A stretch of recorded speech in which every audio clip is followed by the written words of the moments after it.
Chapter 9. The Maker of Mirrors. Hearing the crash, the king rushed to the queen's chamber. He found the queen awake but shaken, lying on the cold stone floor.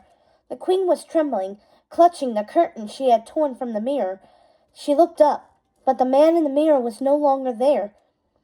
The king reached out to her, but she recoiled in horror. "What is it, woman? Speak to me." "I'm so sorry, my love. I didn't mean to frighten you," the queen said groggily, attempting to catch her breath. I must have fainted." The queen was dizzy. She couldn't find her own voice to further explain what had just happened. All she could manage was the mirror. The king looked to the mantel. "Your father's mirror. Of course, this is why you have such an aversion to it. Had I known everything you just told me, I never would have brought it into our home." The queen struggled to speak again. "Break it, please," she managed to mutter. Without hesitation, the king tore the mirror from the wall and smashed it into the mantel. Shattered glass littered the chamber floor like stardust sprinkled over a moonless sky. The queen sighed, relieved, though not entirely convinced that the mirror was destroyed for good. She gathered all her strength to speak. "Before the day I met you, my lord, I dreaded visiting my father in his workshop. Seeing my face reflected back at me again and again only reminded me of how unsightly I was, a fact of which I didn't need reminding. A day of my childhood didn't pass when my father didn't tell me how unattractive I was, how ugly, and that is how I saw myself. My mother was beautiful. I knew that from the portrait that hung in my father's dingy little house. The one source of beauty in my life was that portrait, and I would stare at it for hours wondering why I wasn't beautiful like her. I didn't understand why my father was content to live in a run-down hovel of a house when he could afford to live anywhere he desired. No matter how much I scrubbed, I couldn't rid the house of its stale, musty scent. I couldn't imagine my mother, so beautiful, living in that house, and I fancied that somehow the house, too, must have been mourning my mother's death. I fancied that while she was alive, it was probably a pleasant little cottage where birds would alight to feed on the windowsills, and flowers bloomed all around. But after her death, everything within the house was moldering and distressed, all except for my mother's things, which my father kept locked away. Sometimes I would go through her trunks and adorn myself with her old dresses and jewelry, lovely dresses with intricate beadwork and jewels that sparkled like the stars. She seemed to love beautiful, delicate things, and I wondered if she had lived, would she have loved me, too, ugly as I was. Stories of my father's love for my mother were known throughout the lands. Tales of the maker of mirrors and his beautiful wife were told throughout every kingdom like an ancient myth woven with strands of love and sorrow. My father made beautiful mirrors of all shapes and sizes, lovely mirrors that inspired the great kings and queens to travel over hill and dale just to purchase one of his gorgeous and enchanting treasures. My mother loved the winter solstice, and my father would make the grandest spectacle of the occasion. He made tiny mirrors in the shapes of suns, moons, and stars, and hung them in all the trees on their grounds.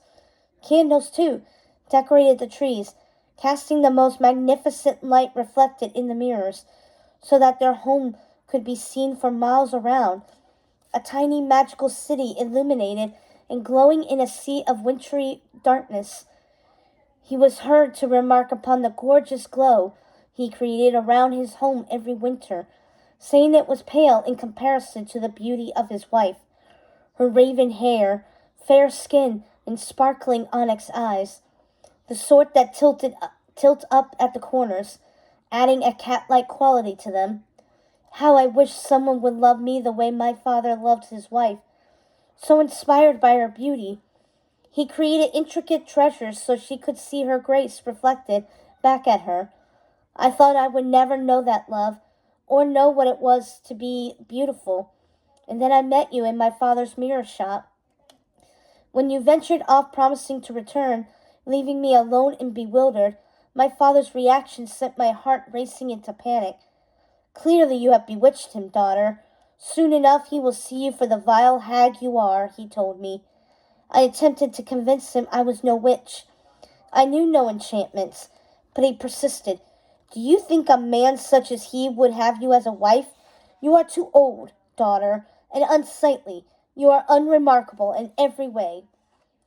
My mother's death was the result of my birth, and I am sure my father blamed me for it, seeing my resemblance to her as a taunting insult added to the injury of his loss. My father never talked about the night my mother died, but I heard tiny shards of the story and pieced them together in my imagination, like reflections in one of his broken mirrors. I imagined my mother writhing in terrible agony. In my mind, I saw her clutching her bulging stomach in pain, crying out for to her husband for help as the midwife tended to her. My father helpless, his face white and ghastly, filled with fear as my mother lay there lifeless after giving birth, and his eyes filled with revulsion when he looked upon the little creature that ripped his dearest love from his life.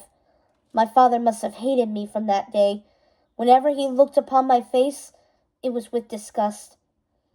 Once, I must have been 5 or 6 of age, I was standing in our yard, the sun streaming through the canopy of trees. I was holding a bunch of wildflowers when my father came upon me. What are you doing with those flowers, girl? He asked. His face was screwed up in controlled anger. I told him that I wanted to bring the flowers to my mother. He stared at me blankly and cruelly. You didn't even know her. Why would she want flowers from you? I remember being too sad, too shocked, to cry as I responded, She was my mama, and I love her.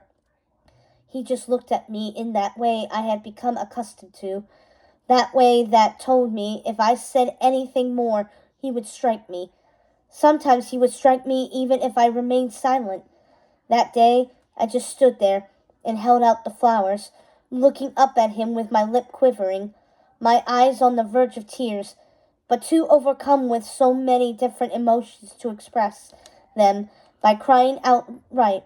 He tore the flowers from my tiny hand. Then he turned his back on me and walked out of the courtyard. I hoped that he would place the flowers on my mother's grave, but I am all but certain he never did. I promised myself I wouldn't let my father's demons taint my soul. I swore that I was starting a new life with you. I wanted to forget him and be happy with you and my beautiful little bird. I vowed I would make Snow my own daughter and love her the way I wished my father had loved me. That I would tell Snow White how beautiful she was every day of her life, and we would dance together and laugh. And unlike my father, I would take Snow to visit her mother's grave and use the letters you entrusted me with to tell her what her mother was like. I resolved to never think of the maker of mirrors ever again. He belongs to the darkness now. The day my father died, it was as if my life was set ablaze, as if his descent into darkness brought me into a shining world where I was finally able to find love and happiness. That very hour, I brought every one of his mirrors outside our home and hung them from a giant tree on the grounds. It was the most remarkable spectacle I'd ever seen. The mirrors swaying in the breeze, catching the sunlight, and reflecting it in the most magnificent way. The sight of it took my breath away. The townsfolk thought it was beautiful too. They believed it was a tribute to my father, and I let them believe that. They needn't know what a horrible man he was. They needn't know I was for the first time coming out into the light, that I was no longer lingering in darkness and in doubt.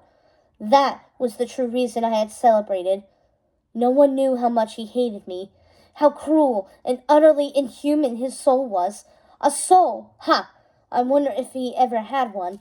He must have had some at some point. His love for my mother was so great. Perhaps his soul died with her the night she left this world. Still, whatever was left of him was pure evil. I had sat by his deathbed, caring for him, trying to keep him alive because, in my heart of hearts, I knew that it was right, to treat the blood of your blood that way. Still, he had nothing but hatred and bitter words for me. He will never come for you, you know. You've always been an ugly child. What would a king want with the likes of you? I was there as he left this world, right by his side, holding on to his hand so that he would not need to journey into that great unknown alone. And the moment before he died, his near lifeless eyes looked up at me. I was full of folly, ready to believe that he was going to thank me. Instead, he said, "I have never loved you, daughter." And then he closed his eyes and left this world. The king sat silently. He rested his chin on his folded hands as he rocked back and forth, contemplating all he had just learned. Then he knelt down next to the queen and took her into his arms. "I wish he were alive today," the king said, "so I could slay him with my own hands for all he has done." The queen looked up at her husband, who she had known only to be filled with love, to love even his enemies. Did he truly care for her so much that he would even betray his own beliefs? This was the man she loved above all others. She touched his hand, calloused with battle scars and the weight of our artillery and wielding of swords. She locked her hands in his, crawled into his arms, then kissed him lightly on the lips. His once soft mouth was now chapped and chafed from exposure to the elements. He tasted like sweat and, the queen thought, blood. Why, she wondered, must things change? Why could she not have frozen time the day she was married, lived happily ever after with Snow and the king? Why could she not create peace on earth so that her husband would not ever need to leave her again? She wondered this very thing for the next month, while she still had the king with her. But on the 23rd day of January, the king left again. "Papa, I'm going to miss you," said Snow. "I promise to come home to you soon, my Snow. I always do, don't I?" The little girl nodded. "I love you, and I will miss you, dear," the king said with a deep sigh. "I love you too, Papa." The king kissed his daughter and spun her around, which made her giggle. "I will miss you both with all my heart. You'll both be with me." The queen and Snow stood in the courtyard and watched as the king and his men ventured over snow-covered mountains on horseback. Their torches glowed in the dark winter afternoon, and the air was the kind of cold that glassed your eyes over, a type of cold you could practically see. The king's army grew smaller and smaller, like ants climbing piles of sugar. Then they dipped below the horizon, and the king was gone.